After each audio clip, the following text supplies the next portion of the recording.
Assalamualaikum warahmatullahi taala wabarakatuh.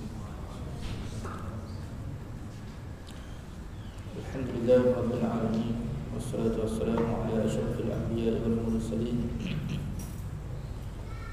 wa ala alihi wa ashabihi wa man tabi'ahum bi ihsanin ila yaumiddin. Asyhadu an la ilaha illallah wahdahu la syarika lah wa asyhadu anna Muhammadan 'abduhu wa rasuluh.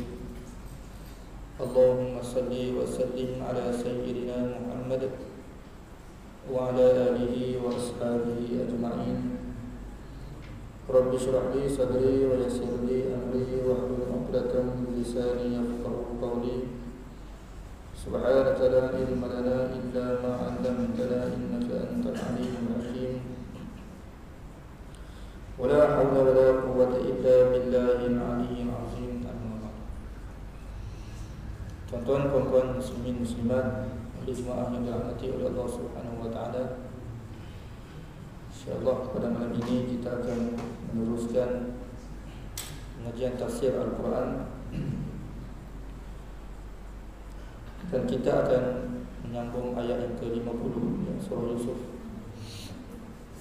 Sebelum ini kita berhenti ayat 49 dalam kuliah kita pada bulan lepas. Dan insyaAllah pada malam ini kita akan menyambung ayat 50 surah Yusuf, muka surat 241. Al-Quran biasa, muka surat 241. A'udzubillahi minasyaitonir rajim. Wa qala al-maliku utuni bihi falamma ja'ahu ar-rasul qala irji' ila rabbika fas'alhu ma balun niswati allati qatta'na aydiyahum inna rabbi bikaydihinna alim. Qala ma khatbukunna idh rawattunna Yusuf an nafsihi qulna hasha lillahi ma 'alimna 'alayhi min su'. Qalat imra'atul 'aziz al-ana hashasha al-haqqu ana rawattuhu 'an nafsihi wa innahu laminas sadiqin. Dhalika liya'lama anni lam akhunhu bil ghaibi wa anna Allaha la yahdi kaydal kha'inin.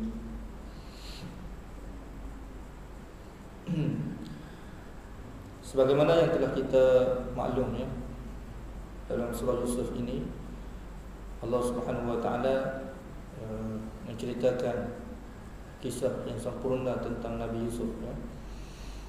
Perjalanan hidup Nabi Yusuf alaihissalam daripada kecil sehingga baginda dewasa. Dan secara umumnya telah kita sebut sebelum ini bahwasanya surah Yusuf ini diceritakan oleh Allah Subhanahu wa taala dengan 4 episod ya, 4 bahagian, iaitu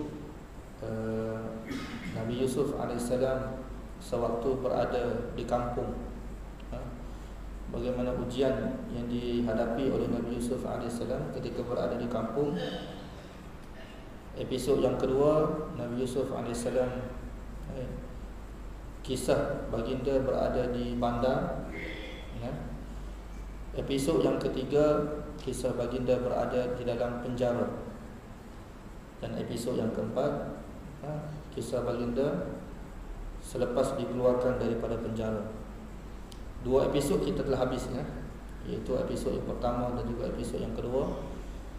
Dan sekarang ini kita masuk episod yang ketiga, masih lagi dalam cerita berkaitan dengan Nabi Yusuf alaihissalam ketika mana baginda berada di dalam penjara. Secara umumnya untuk kita ulang sedikit ya mengenai kisah Nabi Yusuf alaihissalam ini, saya sebutlah secara ringkas ya. Di mana apabila baginda dimasukkan ke dalam penjara, telah dimasukkan juga ke dalam penjara bersama-sama dengan baginda Nabi Yusuf alaihissalam ini 2 orang lelaki ya.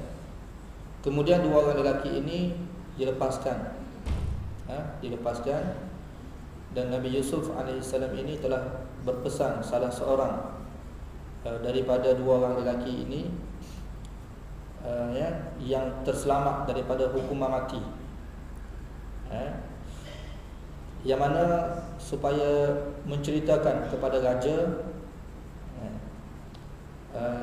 tentang dirinya itu, bagi tahu kepada raja tentang dirinya yang berada dalam penjara bahawa dia tidak buat salah.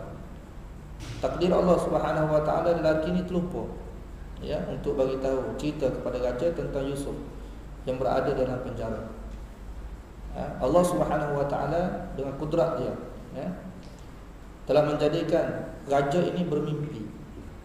Raja ini bermimpi di mana dalam mimpi tersebut dia telah melihat 7 ekor lembu betina yang gemuk telah memakan 7 ekor lembu betina yang kurus ya. 7 ekor lembu betina yang gemuk telah memakan 7 ekor lembu betina yang kurus. Kemudian dia juga telah melihat ya 7 tangkai gandum ya yang hijau yang elok berada bersama-sama dengan 7 tangkai gandum yang kering, sehingga yang hijau yang segar itu menjadi kering kembali. Jadi apabila diceritakan mimpi ini ya kepada menteri-menteri dia supaya ditakbir ataupun ditakwil, diceritakan kembali kepada raja tersebut, maka semua menteri-menteri tersebut tidak tahu. Walhal mereka ini di kalangan mereka ini ada yang mahir dalam ilmu takbir mimpi. Tapi bila diceritakan mimpi ini kepada mereka, mereka tak boleh nak takbir. Mereka tidak mengetahui takbirnya, sehingga mereka kata ini mimpi karut, tak boleh nak tafsir. Kan? Apabila diketahui oleh banduan yang terlepas daripada penjara tadi dan terlepas daripada hukuman mati ya, ketika itu baru dia ingat bahawasanya ada seorang yang berada dalam penjara ini yang boleh mentadbir mimpi. Sebab iaitu Nabi Yusuf lah. Sebab Nabi Yusuf ini pernah mentadbir mimpi dia. Ketika mana dia berada dalam penjara, 2 orang sahabat dia ni berada dalam penjara, kedua-duanya bermimpi. Yang mana yang kita cerita tadi lah, Nabi Yusuf AS masuk bersama-sama dengan baginda ni 2 orang lelaki kan. Jadi apabila berada dalam penjara ni, 2 orang lelaki ni bermimpi. Salah seorang daripada mereka ni bermimpi bahawasanya dia bermimpi, dia melihat dalam mimpinya itu seekor burung telah menyambar roti yang dia bawa atas kepala tu. Dan seorang lagi bermimpi bahawa dia memerah anggur. Dia memerah anggur untuk dihidangkan kepada raja. Jadi Nabi Yusuf AS telah mentafsir mimpi tersebut, dan mimpi itu benar. Tafsir itu benar. Oleh kerana itulah apabila dia teringat balik bahawa ketika mana dia berada dalam penjara, bahawasanya terdapat seorang lelaki yang mana boleh mentadbir mimpi tersebut, maka dia bagi tahu kepada raja. Dia kata, saya boleh takbir mimpi tuan, tapi kena hantar saya ni ke penjara terlebih dahulu. Kan? Jadi dia pergi ke penjara, dia tanya Yusuf. Yusuf AS telah menceritakan maksud mimpi tadi, bahawasanya akan berlaku 7 tahun 7 tahun tanaman yang subur dan 7 tahun kering kontak. Jadi Nabi Yusuf AS kemudian telah memberi nasihat supaya di waktu 7 tahun hujan turun ataupun tanaman subur tu bekerja dengan bersungguh-sungguh dan kumpul rezeki ataupun gandum-gandum, biji-biji gandum itu dengan tangkai-tangkainya sekali elok-elok, supaya apabila datang 7 tahun kemarau, dia dapat guna gandum tersebut. 7 tahun kemarau tu, kita kemarau sebulan pun dah pening kepala ya. 7 tahun kemarau. Tak berlaku lagi, akan berlaku. Jadi secara ringkas, lelaki ini telah bagi tahu lah kepada raja ni tentang takbir ataupun takwilan mimpi tersebut. Lalu raja apabila dia dengar cerita tentang lelaki ini, dia dapat sesuatu. Sebab dia seorang raja ni, biasanya dia bijak lah. Raja ni dia bijak. Mana lelaki yang takbir mimpi itu bukan lelaki biasa. Sebab menteri-menteri dia pun tak reti nak tafsir mimpi. Tiba-tiba ada orang boleh mentadbir mimpi itu, dan logik, masuk akal, mungkin akan berlaku demikian. Kemudian dia perintah kepada Ya. Wakil dia, utusan dia ini untuk jumpa kembali Yusuf itu, jemput Yusuf keluar dari penjara. Keluar dari penjara, jumpa. Tengok di sini Allah Taala ni dia nak menzahirkan, dia nak tunjuk kudrat dia. Dan Imam Ar-Razi dalam tafsir dia disebut bahawasanya kelebihan ilmu yang ada pada Nabi Yusuf. Ilmu yang ada pada Nabi Yusuf ni saya sudah sebut dah sebelum ni. Orang yang ada ilmu ni dia ada kelebihan. Dia ada kelebihan yang dapat memberi manfaat kepada dirinya, sama ada dunia ataupun akhirat. Bahkan kalau kita tengok memang dalam Sahih Bukhari pun, dalam kitab Sahih Bukhari, Imam Bukhari mendatangkan satu bab khusus menceritakan tentang kelebihan ilmu. Orang ada ilmu ni dia lebih, tuan-tuan. Dia ada lebih. Tak kira ilmu apa sekalipun. Apabila dia ada ilmu, sesuatu ilmu tu dia akan lebih daripada orang lain. Bahkan dalam satu sudut ilmu, kita kata ilmu hitam sekalipun, kalau seseorang tu dia ada ilmu hitam tu, dia akan lebih daripada orang lain. Maknanya dia boleh menundukkan orang lain dengan ilmu dia. Ada kelebihan. Di sini Allah SWT cerita kelebihan ilmu tu sendiri. Dalam ilmu yang ada pada Nabi Yusuf ni, akhirnya dapat mengeluarkan Yusuf itu daripada penjara. Kemahiran yang ada padanya, kepakaran ilmu takbir mimpi yang tidak dikuasai oleh menteri-menteri yang berada di istana pada ketika itu, memberi kelebihan kepada Yusuf. Akhirnya dia dapat keluar daripada penjara. Cuma pada ketika itu raja ni dia telah minta beberapa utusan dia ini pergi berjumpa dengan lelaki ini, yang Yusuf ni di penjara, minta dia keluar daripada penjara. Jadi di sinilah ayat dia, ayat ke-50 ni, wa qala al-maliku tuni bihi. Berkata raja Mesir ketika itu, kepada utusan-utusannya, beberapa utusannya menjemput Yusuf ini untuk keluar daripada penjara. Utuni bihi, keluarkan Yusuf itu, yang dikeluarkan lelaki itu kepada aku. Mana keluarkan dia dari penjara dan bawa dia ini berjumpa dengan aku. Maknanya kuasa raja dia guna kuasa dia untuk keluarkan Yusuf daripada penjara dia. Akan tetapi tuan-tuan, Yusuf dia tak mahu keluar. Kecerdikan yang ada pada Nabi Yusuf AS. Falamma ja'ahu rasul, apabila datang utusan raja itu kepadanya, yakni kepada Yusuf AS. Apabila utusan tersebut pergi kepada Yusuf AS dan suruh Yusuf itu keluar daripada penjara, Yusuf tak mahu keluar daripada penjara. Bahkan dia berkata kepada utusan tadi, berkata Yusuf AS kepada utusan, irji ila rabbika, kamu pulang kembali kepada Tuhan kamu, raja kamu, balik semula. Bahasa kita balik semula. Aku tak mahu keluar. Pelik ya, kalau kita tak dapat dapat tawaran sebegitu, keluarlah tu, apa duduk lama-lama lagi. Tapi Yusuf ni dia cerdik kan. Dia cerdik. Maruah dia tu lebih lagi. Sebab maruah dia kira-kira sudah tercemar. Kenapa tu dia tak mahu keluar? Sebab kalau dengan cara begini dia keluar, orang akan kata walaupun dia keluar, dia tetap bersalah. Orang ramai tetap pandang dia tu bersalah. Cuma oleh kerana perintah daripada raja dia boleh keluar. Tapi dipandang dia ini sebagai pesalah juga. Mana pelaku kesalahan. Cuma oleh kerana ada kabel besar. Kita kata kat kabel besar lah raja tu kan. Dia boleh keluar. Jadi boleh keluar pun dalam keadaan bersalah, apa guna? Maruah tercemar. Jadi kira-kira Nabi Yusuf AS dia nak membersihkan maruah dia. Sebab tidak ramai, tidak semua orang tahu dia ni masuk penjara tu sebab apa. Kan? Tak tahu sebab apa. Cuma secara umumnya apabila dilihat oleh orang ramai, seseorang yang berada dalam penjara ni adalah orang yang bersalah. Secara umumnya kita tengok, banduan kalau keluar daripada penjara. Secara umumnya, walaupun kita tidak tahu kesalahan dia, sekurang-kurangnya kita tahu dia ni orang yang bersalah. Orang yang melakukan kesalahan, ikutlah kesalahan apa sekalipun. Tapi Nabi Yusuf ni dia tak mahu dalam keadaan begitu. Walaupun terlepas daripada penjara, sekiranya maruah dia tercemar, kan? Dia tak suka begitu. Membela maruah dia sendiri. Sebab tu tuan-tuan, pulang kembali, tengok bagaimana Nabi Yusuf AS ini sebagai seorang Nabi dan juga cerdik. Sesuai dia ni sebagai Nabi Allah Subhanahu Wa Taala memiliki kecerdikan dan cara dia nak membersihkan dirinya, ya.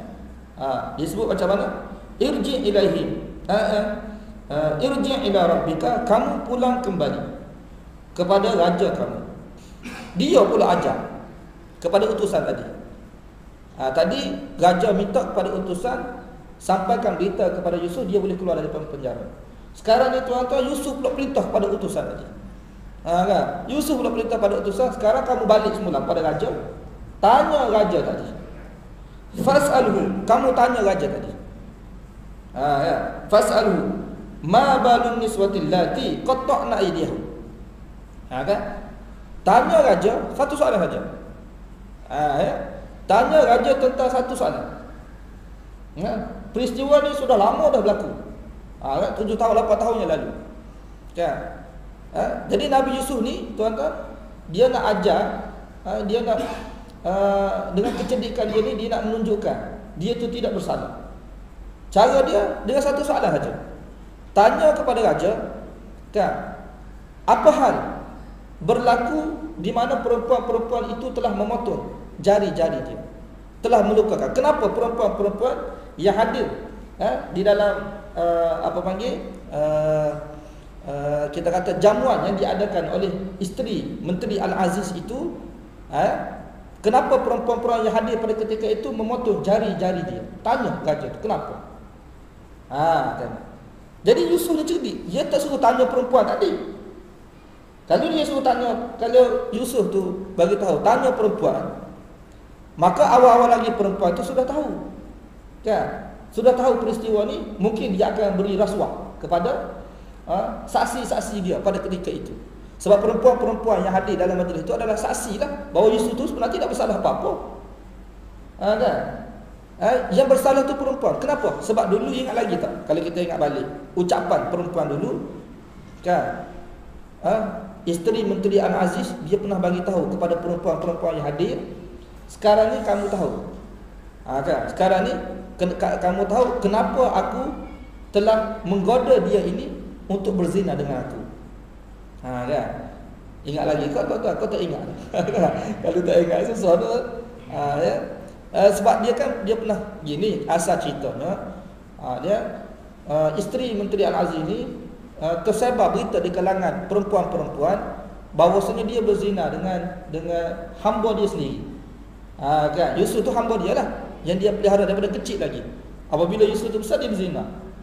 Jadi cara dia telah jemput perempuan-perempuan tadi hadir dalam satu majlis jamuan. Kemudian ketika itu dia minta Yusuf ni keluar di tengah-tengah perempuan-perempuan yang ramai tadi. Keluar di atas pentas tengok. Ketika itulah perempuan-perempuan apabila tengok Yusuf ni, dia terkejut. Kan? Kacak sangat Yusuf ini, cantik sangat orangnya, sehingga dia terpotong, kan, melukakan jari jemari mereka. Di waktu tu. Selepas itulah perempuan itu menyampaikan khutbah, bagi tahu kepada dia, sekarang ini kamu tahu, kan, mengapa aku telah menggoda Yusuf, mengapa aku ni terpikat kepada Yusuf. Aku telah memaksa dia untuk menundukkan nafsu dia ini kepada aku. Kamu yang tengok dia sesaat saja, kamu sudah terpotong jari-jari kamu. Aku yang berada dengan dia ini 30-40 tahun, kamu boleh fikir sendiri lah. Maknanya bersalah tu siapa dia? Perempuan tu lah, bukan Yusuf.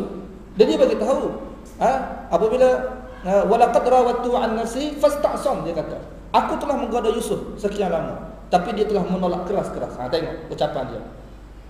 Kan? Jadi ketika itu perempuan inilah sebagai saksi bahawa Yusuf itu tidak bersalah sebenarnya. Sebab tu Yusuf bagi tahu, sekarang ini balik semula ke istana, jumpa dengan raja, tanya raja tadi, kenapa perempuan-perempuan yang hadir dalam majlis yang diadakan di rumah Menteri Kewangan itu memotong jari-jari mereka itu. Katanya ini kecerdikan. Dia suruh tanya saksi, bukan tanya perempuan tu. Sebab tu saya kata, kalau tanya perempuan tu, mungkin apabila sudah tahu ni, perempuan tu akan beri rasuah kepada saksi-saksi dia supaya tidak bersaksi dengan benar. Sekarang ini dia suruh tanya terus kepada saksi tadi di hadapan raja. Itu antara kecerdikan Nabi Yusuf AS yang Allah Ta'ala zahirkan melalui peristiwa ini. Maknanya tuan-tuan, Yusuf, kan, menghendaki apabila dia keluar daripada penjara, dia nak orang tahu bahawa dia masuk penjara itu tidak bersalah. Kan? Kalau dia keluar terus tuan-tuan begitu, sebagaimana yang kita sebut tadi, apabila utusan tu sampai di penjara, kan, meminta Yusuf keluar dan dia itu keluar, maka memanglah tahu dia terlepas daripada penjara. Tapi dia terlepas sebab apa? Kan? Kerana kebab besar, raja tu sendiri suruh dia keluar. Pada dalam masa sama tentu sekali orang ingat dia ni bersalah. Kan? Macam sekarang kan, kalau kita tengok banduan-banduan yang keluar daripada penjara kan, kan? Walaupun dia telah terlepas daripada penjara, kita tahu dia bersalah, tetap bersalah dulu. Kan? Berzina, kalau kita katakan pernah berzina, pernah makan rasuah, kan? Walaupun kata setahun masuk penjara, lepas tu keluar, kan? Kita tetap tahu kenal, oh ni pernah makan rasuah dulu. Kan? Buruklah maruah dia walaupun dia terlepas daripada penjara. Ini dia nak orang ni semua tahu, rakyat ni semua tahu bahawa dia masuk penjara sekian lama bukan dia tu bersalah. Ini kecerdikan Nabi Yusuf AS. Ya. Jadi tuan-tuan, inna rabbi bikaidihinna alim. Sesungguhnya Tuhan aku maha mengetahui akan perancangan jahat mereka tu. Perancangan jahat mereka tu siapa dia? Perempuan-perempuan yang merancang. Kan? Apa panggil? Dialah perempuan isteri Menteri Al-Aziz tadi dan juga suaminya untuk memasukkan dia ini ke dalam penjara. Kemudian tuan-tuan, apabila dipanggil saksi ataupun dipanggil perempuan-perempuan, jadi oleh kerana Yusuf tak mahu keluar, utusan tadi bawa baliklah berita tentang keadaan ini. Telah menyampaikan, utusan tadi pun telah menyampaikan keadaan sebenar tentang Nabi Yusuf yang tak mahu keluar daripada penjara kepada raja. Jadi raja tadi pun telah panggil perempuan-perempuan yang hadir dalam majlis jamuan 7 tahun, 9 tahun yang lalu, tuan-tuan. Bid'ah sini ni maknanya tak lebih daripada 10 tahun, tapi dekat-dekat 9 ataupun kita kata 8 tahun jugalah Yusuf tu berada dalam penjara. Ya, lama tu kan, ya. Mana hadirkan kembali saksi dulu. Jadi apabila dipanggil perempuan-perempuan tadi, tuan-tuan, raja tadi tanya. Raja tadi pun tanya. Qala ma khatubukunna. Berkata raja tadi dengan bertanya kepada perempuan-perempuan, yang merupakan saksi kepada Nabi Yusuf AS itu, ataupun yang hadir dalam majlis jamuan yang diadakan oleh isteri Menteri Al-Aziz sebelum ini. Jadi raja ni tanya kepada mereka semua, ma khatubukunna idrawattunna Yusuf an nafsihi. Ma khatubukunna idrawattunna Yusuf an nafsihi. Apa keadaan kamu? Apakah keadaan kamu yang menyebabkan kamu ini menggoda Yusuf alaihi salam terhadap diri kamu sendiri? Kan, apa hal? Mana apa keadaan Yusuf sebenar? Kan, apa keadaan Yusuf sebenar? Maka qulna hasya lillah, berkata perempuan-perempuan tadi kepada raja tadi, hasya lillah ma alimna alaihi min su. Ini saksi dia. Dia kata maha suci Allah Subhanahu wa taala. Hasya lillah, maha suci Allah Subhanahu wa taala. Berkata perempuan-perempuan tadi kepada raja, apabila raja tanya dia tentang Yusuf AS, apa pandangan kamu tentang Yusuf, keadaan Yusuf yang sebenar? Kan, di waktu kamu ini hadir dalam majlis jamuan terdahulu dan kamu memotong jari-jari kamu. Jadi dia kata, maha suci Allah Subhanahu wa taala, ma alimna alaihi min su. Kami tidak tahu apa pun kesalahan yang ada pada dia. Kan? Mana kami tidak mendapati dia ni bersalah pun. Jadi bagaimana dia boleh masuk penjara? Tak tahu. Cuma tahu kami dapati dia tu tidak ada kesalahan. Kan? Sebab apa? Sebab dia sendiri, mereka sendiri ni perempuan-perempuan sendiri dengar Zulaikha tadi tu ataupun Zulaikha berkata bahawa Yusuf itu menolak kerah-kerah. Fasta'sa. Yusuf itu menolak kerah-kerah apabila dia ini menggoda. Kan? Zulaikha tadi menggoda Yusuf AS. Yusuf itu menolak keras-keras. Jadi ucapan ini didengar oleh perempuan-perempuan tadi, maka perempuan tadi menjadi saksi lah bahawa Yusuf itu tidak bersalah sebenarnya. Bukan Yusuf tu yang menggoda. Tidak. Perempuan tu menggoda. Berapa lama dia menggoda? Banyak kali. Kan? Sebelum ini banyak kali dia telah perempuan ini telah menggoda Yusuf AS, sehingga sampai satu tahap keadaan yang begitu sekali bahaya. Kan, begitu sekali dahsyat godaan yang diberikan oleh perempuan tadi kepada Yusuf alaihissalam. Tapi Yusuf ni telah menolak keras-keras godaan tersebut. Ini kekuatan yang ada pada Nabi Yusuf alaihissalam. Dan perempuan tu menjadi saksi bahawa Yusuf tu tidak bersalah. Dia beritahu, kami memang tidak pernah tahu Yusuf ni ada buat kejahatan dengan perempuan tadi. Di waktu itulah tuan-tuan, raja apabila tanya satu persatu. Kan, sebagai ulama menyebut ditanya seorang-seorang saksi tadi. Maka semua jawab dengan jawapan yang sama. Yusuf tidak bersalah sebenarnya. Jadi apabila sampai satu tahap, di waktu itulah apabila ditanya siapa sebenarnya yang buat ni, yang masukkan dalam penjara, kan, pergi kepada Al-Aziz. Sebab kuasa pada ketika itu Yusuf berada di bawah penguasaan Menteri Kewangan Al-Aziz ketika itu. Kan? Jadi ketika itu tuan-tuan, akhir-akhirnya terbongkarlah apabila ditanya satu persatu, siapakah yang sebenarnya memasukkan penjara, siapakah yang memasukkan Yusuf ke dalam penjara, dan di atas sebab apakah Yusuf ini dimasukkan ke dalam penjara. Di waktu itu jelaslah tidak ada orang lain melainkan Zulaikha tadi. Sebab tu dia kata apabila sampai saja pertanyaan kepada dia, qalati imra'atul aziz, berkata isteri menteri Al-Aziz tadi, menteri Kewangan Mesir tadi tu, dia kata al-an, sekarang ini, dia kata sekarang ini hasal haqqa, telah terzahirlah kebenaran yang sebelum ini tersembunyi. Kebenaran sebelum ini yang dia sembunyikan, kebenaran sebelum ini yang tersembunyi itu sekarang ini sudah jelas, zahir. Tengok Allah Ta'ala nak isyarat. Apapun kesalahan kita tuan-tuan yang kita sembunyikan di dunia ini, ingat, sebenarnya Allah berkuasa untuk zahirkan.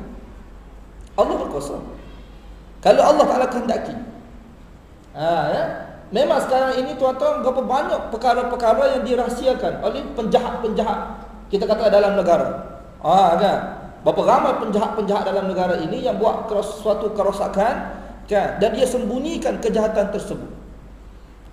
Sehingga kebenaran sebenar tu tak tahu. Siapa sebenarnya bunuh Atan Toya, kita katakan. Siapa sebenarnya yang buat begitu, siapa sebenarnya buat begitu, tak tahu. Kan? Tuduh-menuduh saja berlaku. Kalau Allah SWT kehendaki, tuan-tuan, Allah boleh buat. Kan? Buktinya tuan-tuan, dalam surah Baqarah Allah Ta'ala sudah cerita. Dalam surah Baqarah tuan-tuan, tafsir surah Baqarah, ada masa tuan-tuan buka baliklah. Dalam juzuk yang pertama tu ada satu kisah yang Allah Subhanahu Wa Ta'ala cerita, di mana Bani Israel suatu ketika dia pernah membunuh seorang lelaki. Kan? Dia telah bunuh seorang lelaki. Asal cerita dia telah bunuh seorang lelaki, seorang manusia lah dia bunuh, tuan-tuan. Kemudian dia telah letakkan mayat tadi di kampung sebelah. Kan, di kampung sebelah. Jadi apabila disedari tentang mayat tadi, maka tuan-tuan, kampung, kita kata kampung A lah, kampung A yang membunuh tu adalah penduduk kampung A. Mayat tu diletak dalam kampung B. Jadi apabila disedari tentang mayat tersebut, maka berlaku pergaduhan. Faddaratum fiha, kata Allah. Kamu bergaduh ketika itu, bertengkar, saling menuduh di antara satu sama lain. Siapakah yang melakukan pembunuhan? Orang yang berada di kampung A menuduh orang kampung B lah melakukan pembunuhan. Sebab apa? Sebab dia tengok mayat berada di kampung B. Itu di kampung B lah tuduh bunuh. Padahal pembunuh sebenarnya di kampung A. Jadi berlaku pergaduhan di situ. Akhirnya Allah Subhanahu Wa Ta'ala suruh tuan-tuan pukul mayat tersebut dengan anggota tubuh dia. Akhirnya mayat tadi hidup kembali. Kan, hidup kembali. Allah tak cerita dalam Quran. Apabila hidup kembali, Allah Subhanahu Wa Ta'ala, mayat tadi pun kata, hadza qatalani. Dia inilah yang telah bunuh aku. Siapa dia? Anak saudara dia sendiri, bunuh dia. Kan? Yang mana sebenarnya tak ada orang tahu. Tak ada orang tahu. Tapi dengan kuasa Allah Subhanahu Wa Ta'ala, Allah sudah membongkarkan kejahatan yang dilakukan oleh dia di dunia ini. Sebelum di hari akhirat nanti, di hari akhirat lagi Allah Ta'ala sudah bongkarkan kejahatan manusia ini. Di sini Allah Subhanahu Wa Ta'ala nak mengajar kepada manusia ni, tuan-tuan, bahawasanya kejahatan yang dilakukan oleh manusia, bagaimana dia sembunyikan kejahatan tersebut. Apabila Allah kehendaki, Allah boleh membongkarkan kejahatan tersebut sehingga semuanya semua kejahatan itu diketahui oleh manusia. Termasuklah perkara yang menimpa Nabi Yusuf AS ini. Ya, bagaimana perempuan tadi cuba menyembunyikan kebenaran yang sebenar, kan? Dia sembunyikan. Kalau Allah Taala kehendaki, Allah boleh zahirkan. Akhirnya zahir. Siapa sebenarnya yang memasukkan Yusuf itu ke dalam penjara? Kan, adakah Yusuf itu bersalah atau tidak? Kan? Dia sendiri bagi tahu. Al-an has-hasal haqqa. Sekarang ini telah zahir kebenaran yang sebelum ini tersembunyi. Ana rawattuhu an nafsi. Akulah sebenarnya yang telah menggoda Yusuf. Kan? Akulah sebenarnya telah menggoda Yusuf. Bukan Yusuf menggoda aku. Akulah telah menggoda Yusuf. Wa innahu laminas shadiqin. Sesungguhnya Yusuf itu, kan?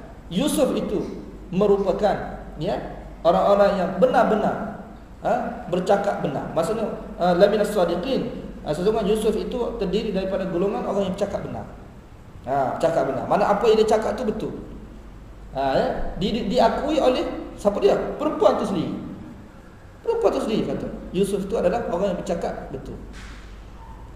Dia adil tu kata di hadapan raja, memang manusia ni tak berani dah menipu. Tak berani dah menipu. Dan manusia pun di hari akhirat nanti apabila berada di hadapan raja sekalian raja, iaitu Allah Subhanahu Wa Taala, ketika itulah manusia ini mengakui kejahatan-kejahatan dia. Fa'tarafna bidunubina, Allah tak sebut dalam Quran. Ya, manusia akan kata, memang benar wahai Allah, kami buat kejahatan tersebut. Dia mengaku di hari akhirat nanti. Kan? Di hari akhirat nanti dia mengaku. Di dunia ni kalau kita tanya dia tak mengaku, sampai sudah tak mengaku. Ya, kamu kau yang buat tu, kamu kau yang buat ni, tak mengaku tuan-tuan. Tak payah paksa. Kan? Tetapi kalau di hari akhirat nanti dia sendiri akan mengaku, fa'tarafna bidunubina, wahai Allah, memang benar kami mengakui kamu yang buat kejahatan ini. Fahal ila khurujin min sabil, apakah ada jalan untuk kami ini keluar daripada azab Allah Subhanahu Wa Taala? Tak jawab tuan-tuan. Dia ingat apabila dia mengaku tu Allah Taala lepas daripada itu daripada azab. Dia mengaku je lah. Kan mengaku. Zalika liya'lama anni lam akhunhu bil ghaib wa anna Allah la yahdi al kha'inin. Ini sebahagian ulama menyebut ucapan ini adalah ucapan perempuan tadi. Kayaknya sebenarnya perempuan lah. Tapi ada sebagian ulama menyebut ini adalah ucapan Yusuf AS. Ketika mana Yusuf AS ini keluar daripada penjara, ini ucapan dia. Kan? Tapi yang jahat zahir, yang jelas adalah ini adalah ucapan perempuan tadi. Kan? Yang mana perempuan itu kata, zalika liya'lama anni lam akhunhu bil ghaib wa anna Allah la yahdi kaidal kha'inin. Yang demikian itu, yang ucapan aku tadi. Kan? Mana ucapan aku yang aku sebut tadi, liya'lama anni lam akhunhu bil ghaib. Sebab tuan-tuan, dia pernah kata suatu perkataan yang mengatakan Yusuf ini bersalah. Yusuf inilah yang menggoda dia. Dia kata begitu kenapa tuan-tuan? Liya'lama anni lam akhunhu bil ghaib, supaya suami aku ini mengetahui. Kan? Dia menuduh Yusuf tu, ucapan dia yang menuduh Yusuf itu bersalah, kan? Untuk dia zahirkan, kan, kepada suami dia, ataupun untuk suami dia tahu bahawa dia itu lam akhunhu, tidak melakukan kejahatan, mengkhianati suaminya bil ghaib, ketika mana suaminya itu tidak ada di rumah. Kan? Jadi dia buat begitu tu kenapa? Dia bagi tahu kepada raja lah. Perempuan tadi bagi tahu kepada raja, supaya suami dia itu mengetahui bahawasanya ketika mana suami dia itu tidak ada di rumah, bahawa dia itu tidak mengkhianati suami dia. Padahal dia khianat pada suami dia. Sebab ketika mana dia nak berzina dengan Yusuf ni, di waktu itu suami dia tidak ada di rumah. Kan? Tiba-tiba apabila satu ketika tu apabila Yusuf ini lari ke pintu, kan, maka dia terserempak dengan suami dia. Terserempak dengan suami dia, maka dia terus berkata, ma jazaa'u man arada bi ahlika su'an illa an yusjana aw 'adzabun alim. Apabila dia nak menggoda Yusuf AS, Yusuf lari ke pintu. Dia pun kejar, tuan-tuan. Kejar Yusuf AS di pintu dan tarik baju Yusuf AS. Ketika itu tuan-tuan, ketika itu apa panggil, Dia terserpak dengan suami dia, terus dia berkata, apakah balasan kepada orang yang ingin berbuat jahat kepada isteri kamu? Perempuan tu kata. Jadi ketika itulah dia kata begitu supaya suami dia dapat tahu bahawasanya ketika mana suaminya itu tak ada di rumah, dia itu tidak melakukan pengkhianatan terhadap suami dia, mana berzina dengan lelaki lain. Itulah kejahatan perempuan, ya. Apabila suami itu tidak ada di rumah, dia merancang sesuatu. Sebab itu dia kata begitu.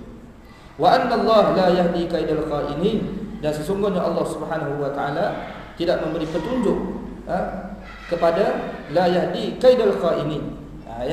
Tidak membantu ataupun tidak memberi petunjuk terhadap perancangan-perancangan orang-orang yang melakukan pengkhianatan. Kan? Maknanya orang yang buat khianat ni tuan-tuan, dia tidak akan menang. Itu dia. Khianat yang dilakukan oleh manusia ni, yang dilakukan oleh seseorang tu tidak akan terpimpin. Mana tidak akan dapat jalan keluar. Dia akan terkantoi lama-lama, tuan-tuan. Begitu Allah Taala sebut. La yahdi ni tidak akan terpimpin. Tidak akan diberi jalan oleh Allah Subhanahu wa taala. Dia akan kalah. Lambat laun dia akan kalah, tuan-tuan. Akhir-akhir terbongkar. Akhir-akhir terbongkar. Kalau tidak terbongkar di dunia pun, di hari akhirat terbongkar. Di hari akhirat. Itu jawapan kepada orang yang khianat. Perancangan orang yang khianat ni tak kira khianat ni dari sudut amanah ke, dari sudut apa yang diberikan tugas kepada dia, yang dia buat tu, perancangan-perancangan jahat tidak akan terpimpin semua tu. Tidak akan terpimpin. Kemudian wama ubarri'u nafsi. Keadaan perempuan tu dia bagi tahu. Ini ucapan perempuan. Masih lagi ucapan perempuan tadi di hadapan raja. Wama ubarri'u nafsi. Dia buat begitu tu kenapa? Dan jadi orang yang khianat ni tuan-tuan, apa punca dia sebenar? Punca dia wama ubarri'u nafsi. Aku tidak membersih jiwaku sendiri. Tu jiwa dia kotor. Wa ma ubarri'u nafsi, aku tidak membersih jiwaku, menyucikan jiwaku. Itulah punca kejahatan sebenar. Sebab itulah apabila kita ni tuan-tuan nak membersihkan manusia ni daripada segala dosa dan perkara-perkara mungkar ni, tidak ada jalan lain. Bersih jiwa. Hati itu kena bersih. Kalau hati itu tidak bersih tuan-tuan, buatlah macam mana sekalipun akan berlaku pengkhianatan. Akan berlaku perkara-perkara mungkar, dosa-dosa dan sebagainya. Apabila jiwa itu tidak bersih. Sebab apa? Sebab segala perbuatan jahat yang dilakukan oleh anggota tubuh ni sebenarnya berpunca daripada hati kita. Sebab tu Nabi SAW dalam hadis menyebut, inna fil jasadi mudghah, sesungguhnya dalam tubuh manusia ini ada seketul daging. Idza salahal jasadu kullu, apabila baik daging tersebut, maka baiklah seluruh anggota tubuh dia. Wa idza fasadal jasadu kullu, apabila rosak daging tersebut, maka rosaklah seluruh anggota tubuh tadi. Ala wa yal qalb, ketahuilah bahawa seketul daging itu adalah hati. Sebab tu para alim ulama mereka berusaha untuk membersihkan hati mereka. Nabi-nabi pun mereka ini berusaha untuk membersihkan hati-hati manusia. Apabila hati manusia itu bersih, maka senang perkara-perkara maksiat ataupun larangan-larangan Allah ini ditinggalkan oleh manusia. Tapi kalau hati itu kotor tuan-tuan, kita buatlah macam mana sekalipun, manusia takkan buat maksiat. Sebab itu saya selalu sebut, tuan-tuan, kalau hati ini bersih, mana takwa lah, hati ini penuh dengan takwa, orang tu kalau dia berada di tempat maksiat pun, dia tidak akan buat maksiat.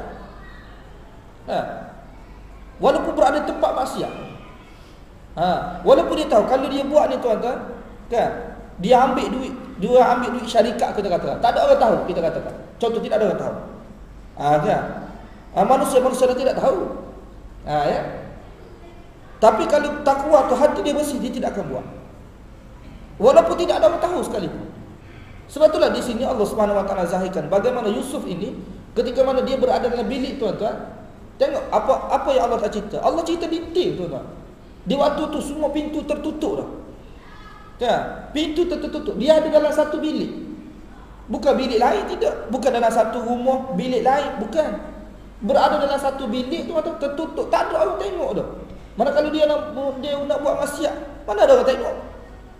Boleh sangat kalau nak buat maksiat.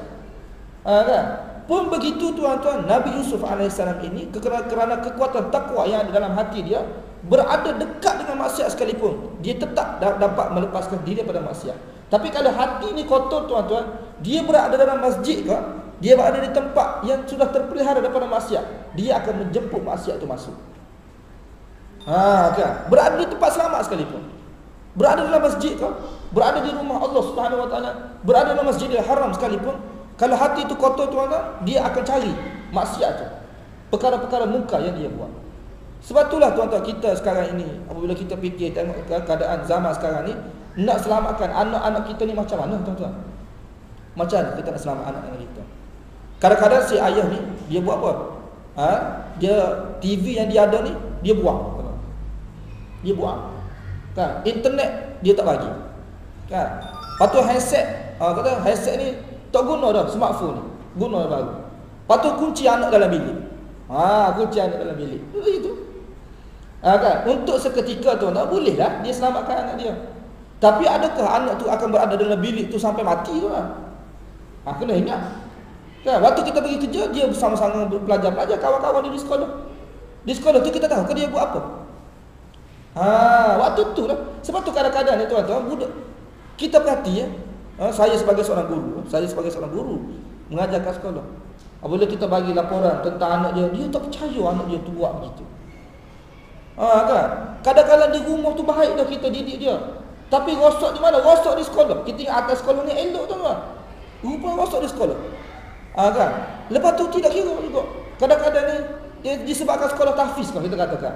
Sekolah tahfiz pun kadang-kadang. Kita ingat baik dia hantar tahfiz. Dengan hantar sekolah tahfiz tu jadi lebih teruk lagi tu. Tu apabila hati tu tidak bersih.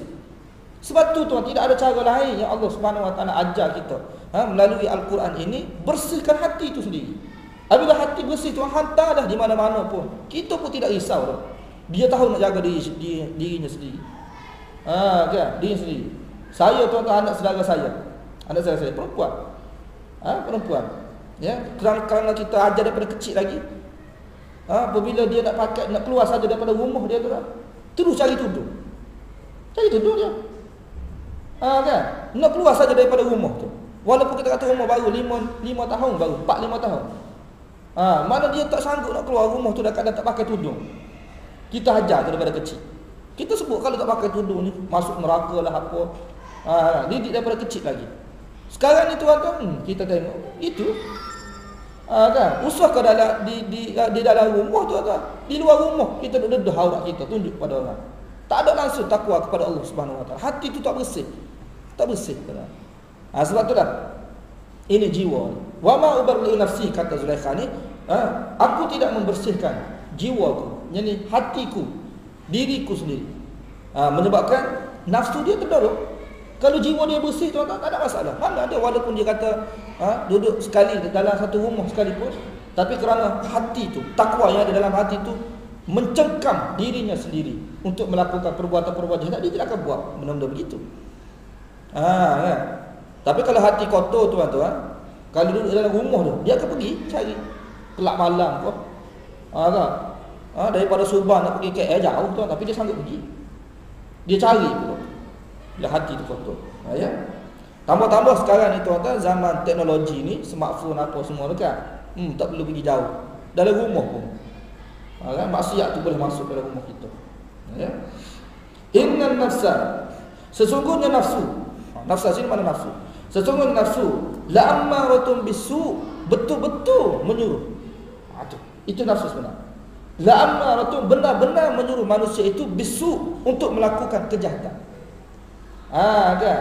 Mana nafsu ni yang ada dalam diri kita ni tuan-tuan, nafsu ni kan, yang ada pada diri kita ni, nafsu tu tuan-tuan, dia tidak jahat.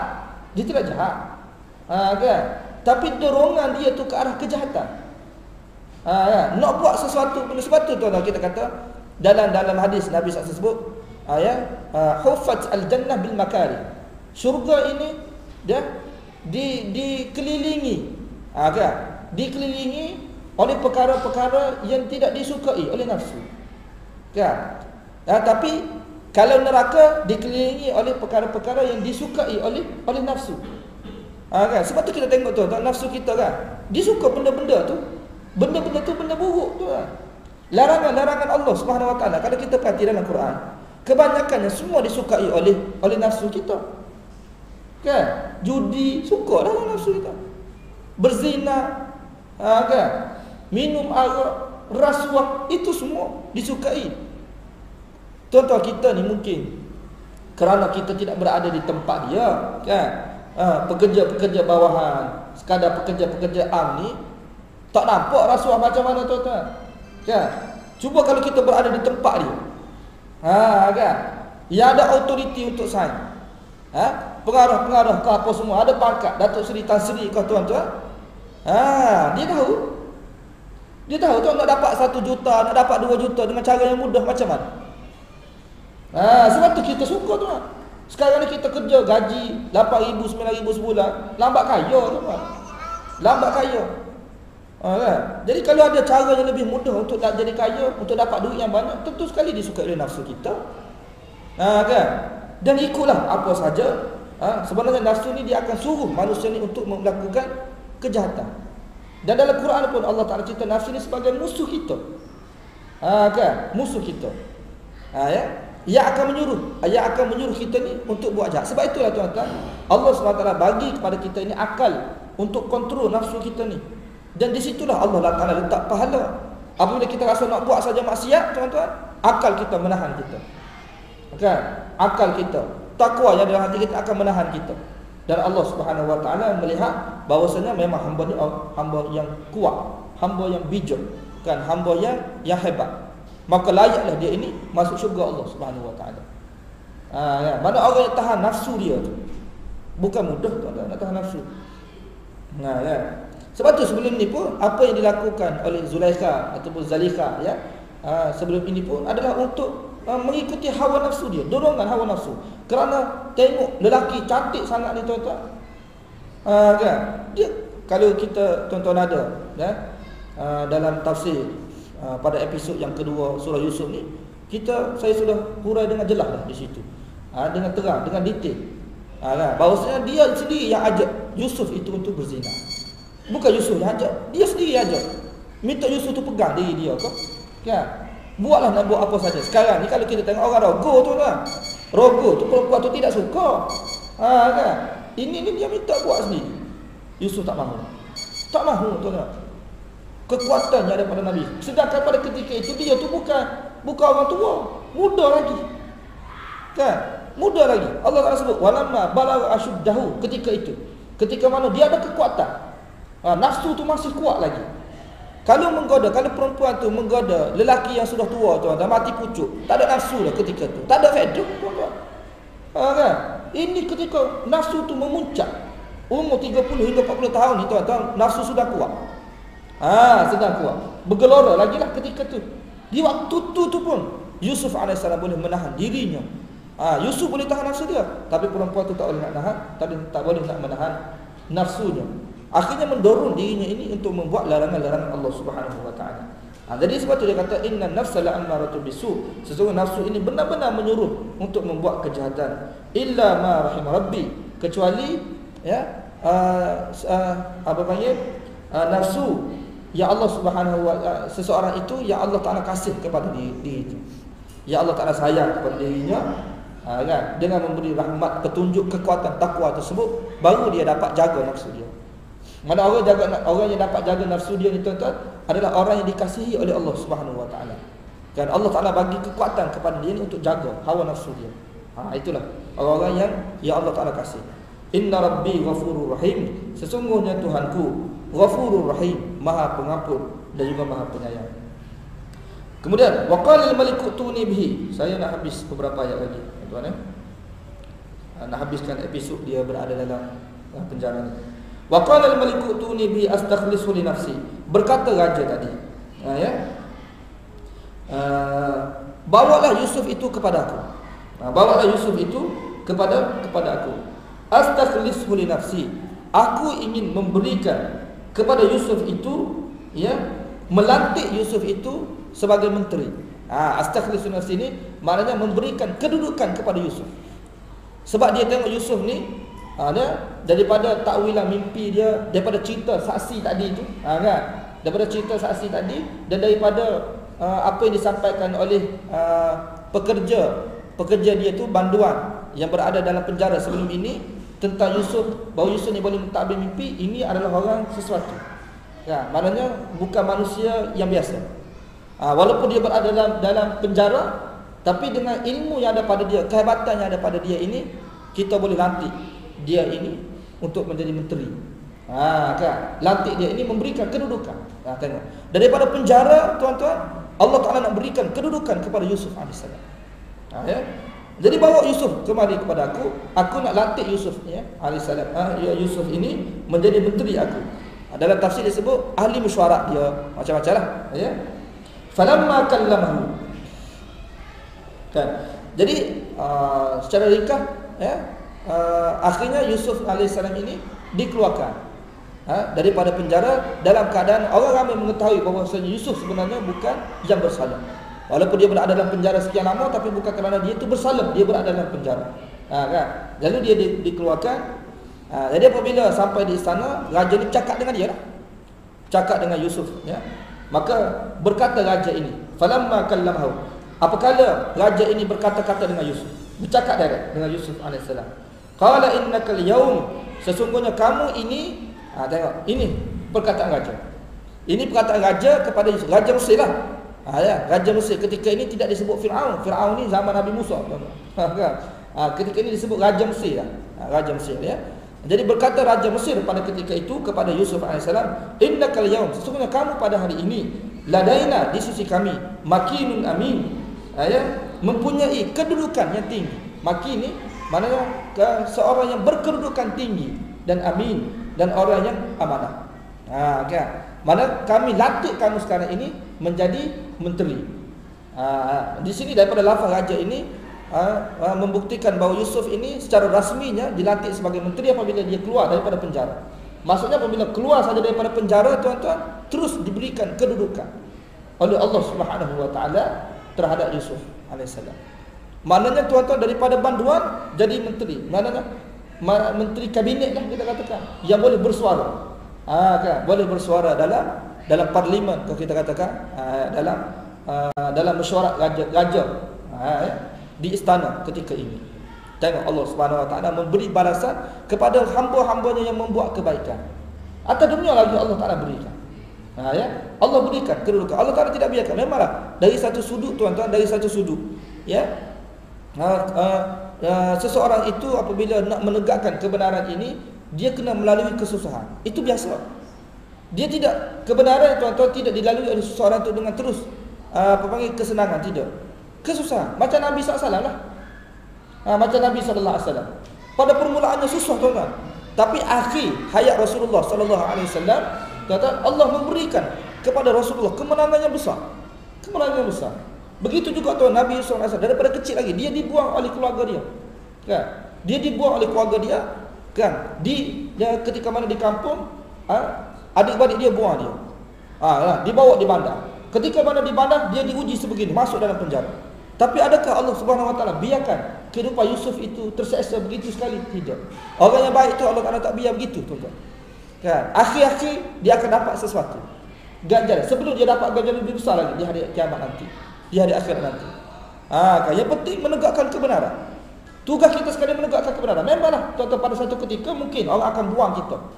Kan? Kita akan hilang jawatan, kita akan hilang gaji, kita akan hilang kedudukan, kita akan hilang itu, hilang, akan hidup terseksa. Orang akan mencemuh kita, kan? Orang tak terima kita, mungkin keluarga kita sendiri tolak kita. Tapi satu ketika, tuan-tuan, kena ingat, apabila kita bersabar dalam tempoh-tempoh tertentu, Allah akan memberikan balasan.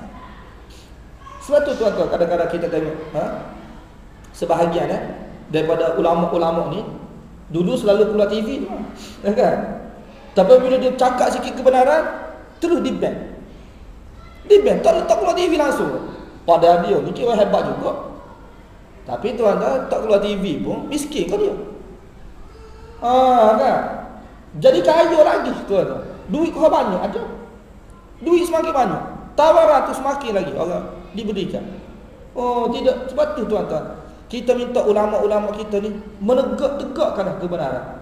Tak perlu takutlah orang nak buang kita, nak buang kita daripada jawatan ke, kan? kerajaan nak buang kita daripada jawatan. Buanglah. Bukan kita bergantung rezeki daripada dia, tuan-tuan. Sekarang ini seolah-olah tuan-tuan takut kita ni nak menyatakan kebenaran. Seolah-olah tu kita takut. Kan? Sebab gaji, kalau kita menegakkan kebenaran, tuan-tuan, gaji kita hilang. Ini hilang macam-macam lah. Nak jaga gaji ni, kebenaran tu terpaksa disembunyikan. Itu adalah perkara yang tidak betul. Kan? Jadi daripada peristiwa-peristiwa Quran ni, Allah Ta'ala sudah tunjuk kepada kita. Sebab itulah Nabi SAW ni, tuan-tuan, membaca kisah Yusuf ni selalu di Mekah. Kan? Sebab baginda sebagai suatu isyarat kepada Rasulullah, kan, apa yang menimpa Yusuf, inilah yang akan tertimpa kepada dia. Sebab di Mekah, tuan-tuan, Nabi SAW dihina, dicaci. Kan? Ya? Tapi Nabi SAW sentiasa mengubati diri baginda ni, ya, dengan surah Yusuf. Sebab satu ketika nanti dia akan dimuliakan. Sebab tu apabila sampai di Mesir, tuan-tuan, di Madinah, Nabi SAW dimuliakan oleh penduduk-penduduk Madinah. Kan? Di Mekah dihina, tapi di Madinah dimuliakan. Sama juga, tuan-tuan, Nabi Yusuf. Di kampung dia, tuan-tuan, kan, di Palestin dia dihina. Tapi bila dibawa di Mesir, dia dimuliakan. Kan, dipelihara oleh menteri dan akhirnya diangkat sebagai menteri di Mesir, tuan-tuan. Ia tidak ada apa-apa keturunan kaitan pun dengan dia tu. Jadi menteri. Itu kehebatan, ya. Dan kadang-kadang kita tengok tu, kadang-kadang ada di dunia pun begitu, tuan-tuan. Kan? Apabila kita di Malaysia ni tak apa masyhur kita. Kan? Tak masyhur. Tapi apabila pergi ke tempat lain, tuan-tuan, orang angkat kita tu. Kan? Jadi orang tertinggi pula dalam kerajaan. Tapi di luar negara lah, tak apalah, kita hebat jugalah, tuan-tuan. Di luar pun. Begitu, ya, keadaan. Sama juga kadang-kadang kita tengok ni, tuan-tuan, syekh daripada Mesir, kan. Ketika di Mesir dia tu biasa, tuan-tuan. Tapi kalau datang di Malaysia ni, orang tu bagi jawatan pada dia. Jadi dekan kau di universiti. Kan? Kadang-kadang kita tengok dekan-dekan ataupun pensyarah kanan universiti ni, yang terutama swasta lah, ya. Kan? Adalah daripada syekh Mesir, ya. Yang mana di tempat dia tu tidak masyhur pun, tapi di tempat kita tu dia masyhur. Begitu keadaan tu biasa. Sebab itulah, tuan-tuan, dia kena hijrah. Kan? Apabila kita berhijrah ni, Allah Ta'ala akan berikan kepada kita ni sesuatu yang tidak terdapat apabila kita tidak berhijrah. Hijrah baru kita dapat. Kemudian, tuan-tuan, qala ja'alni ala khazaini qala ja'alni ala khazainil ardi, berkata Yusuf alaihissalam, ij'alni, kamu jadikanlah aku ini, ya, kamu jadikanlah aku ini ala khazainil ardi, menteri yang menjaga khazanah bumi Mesir ini. Jadi menteri kawangan Mesir. Dia minta, Yusuf tu minta jawatan menteri Mesir. Jadi tuan-tuan, kita jangan salah faham ayat ini, kita jangan salah faham. Kan? Sebab takut-takut kita tersalah faham, kita kata tengok Yusuf dalam Quran apa dia minta jawatan. Kita sebut begitu sebab ada ustaz sebut begitu. Dia berdalilkan ayat ni lah. Dia kata tidak salah kita minta jawatan sebab Yusuf minta jawatan. Kan? Dalam Quran ni Allah, ij'alni ala khazainil ardi, itu jadikanlah aku ini menjaga khazanah, yakni perbendaharaan bumi Mesir. Mana kalau tempat kita ni menteri kewangan lah. Menteri kewangan. Kan? Dia minta. Kita kena faham, tuan-tuan. Sebelum daripada ayat ni tu ayat apa? Sebelum daripada ayat 55 ni, kan Raja Mesir tu ketika tu dia sudah lantik dah. Di waktu ni tu Yusuf tidak minta. Falamma kallamahu qala innaka al-yawm ladaina makinun amin.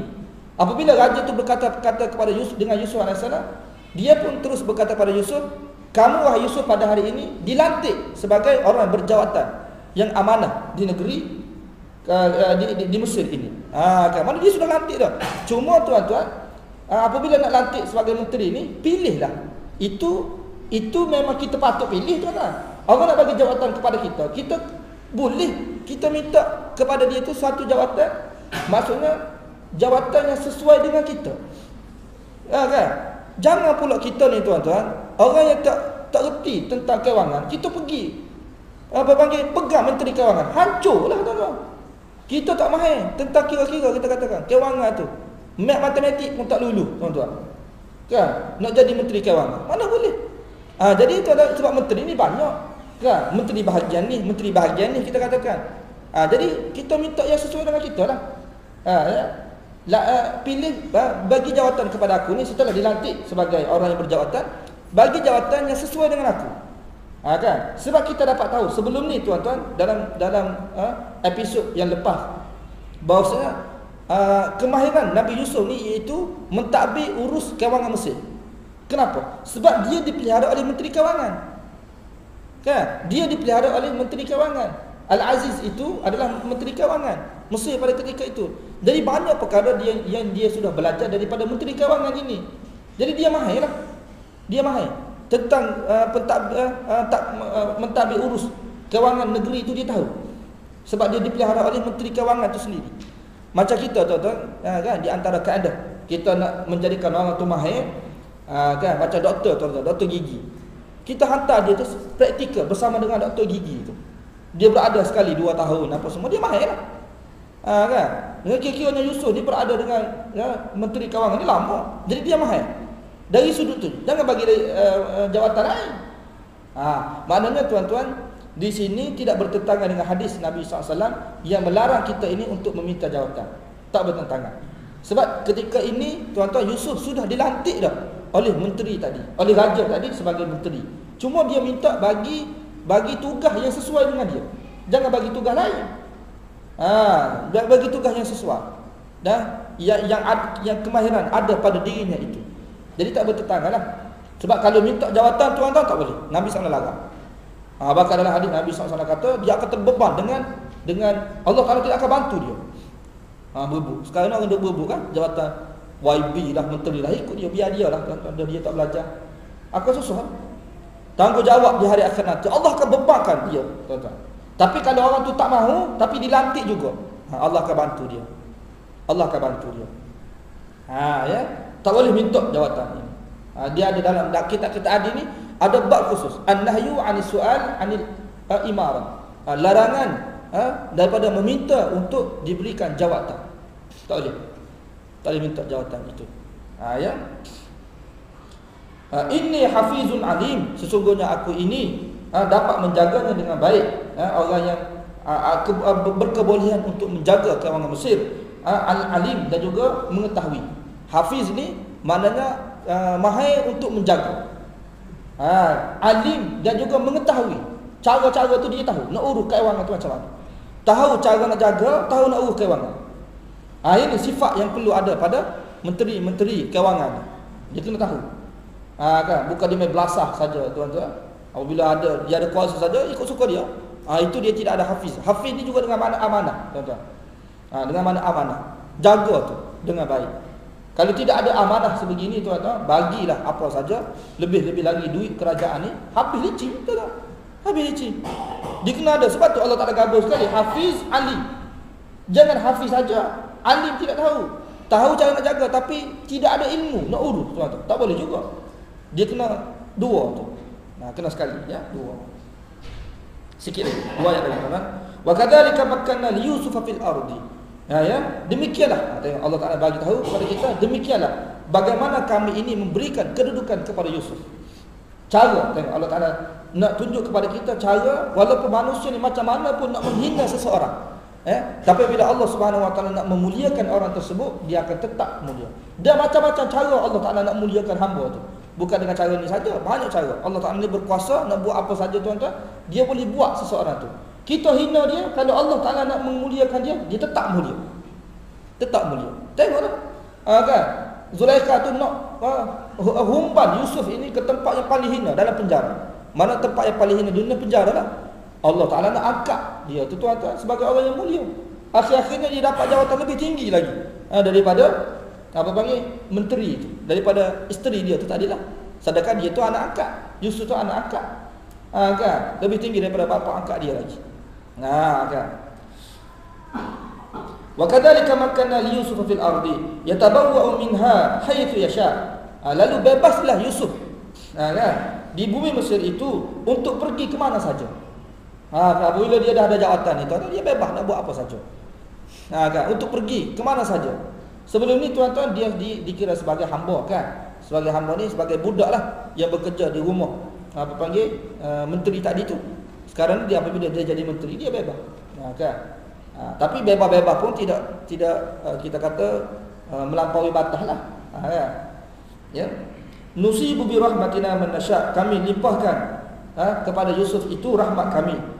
Ya nusibu bi rahmatina, kami memberikan balasan ataupun memberikan ganjaran dengan rahmat kami kepada sesiapa yang kami kehendaki. Wala nudhi'u ajral muhsinin, dan kami tidak akan sia-siakan ganjaran balasan, ganjaran atau balasan kepada orang yang berbuat baik. Itu sifat. Allah Taala janji dalam Al-Quran, orang yang buat baik ni tuan-tuan, Allah Taala tidak akan sia-siakan ganjaran dia. Balasan itu tidak sia-sia.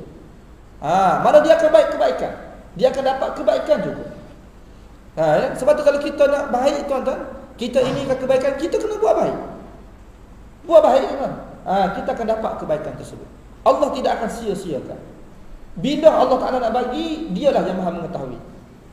Kan? Tapi Allah janji apabila orang tu buat baik, kan? Muslim ini orang yang mempunyai hati yang baik.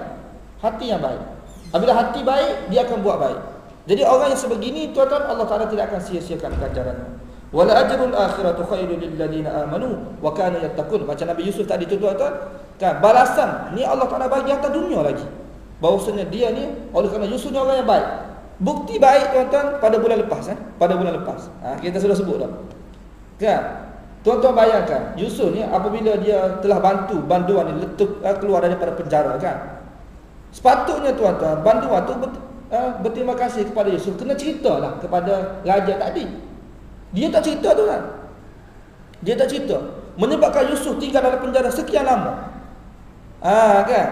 Patut tuan-tuan, apabila dia nak dapatkan sesuatu daripada raja ni, nak tafsir mimpi tu, dia pergi jumpa kembali Yusuf alaihissalam.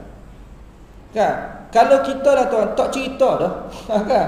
Yusuf tu tuan-tuan, Yusuf ni telah melepaskan dia tu daripada penjara, kan? Sepatutnya dia buat bantulah Yusuf. Bantu mudah sangat. Cerita bahawa Yusuf tu bukan orang bersalah dalam penjara kepada raja, tapi dia tak cerita langsung. Tiba-tiba selepas 2 tahun ni tuan-tuan, dia datang kembali minta Yusuf ni takwil mimpi tadi. Kalau kita lah tak takwil dah tuan-tuan. Tapi Yusuf tengok betapa baiknya Yusuf alaihissalam, kan? Pada bulan lepas. Kalau tuan-tuan ada lah, saya sudah uraikan dengan jelas, dengan detail. Cuma di sini kita sebut secara ringkas. Kalau kita ni tuan-tuan tak cerita dah. Tapi Nabi Yusuf dia bagi tahu juga. Bagi tahu juga tuan-tuan kepada lelaki ini tafsir mimpi tadi tu. Kan? Tolong dia tuan-tuan. Itu mana orang yang baik. Orang yang baik sebegini. Wala ajrul akhirah, dan ganjaran hari akhirat itu khairun, lebih baik lagi. Allah tak sebut, tengok. Dalam ayat yang lain pun Allah tak sebut beginilah. Ganjaran hari akhirat itu lebih baik lagi kepada orang-orang yang beriman dan kepada orang-orang yang bertakwa kepada Allah Subhanahu Wa Taala.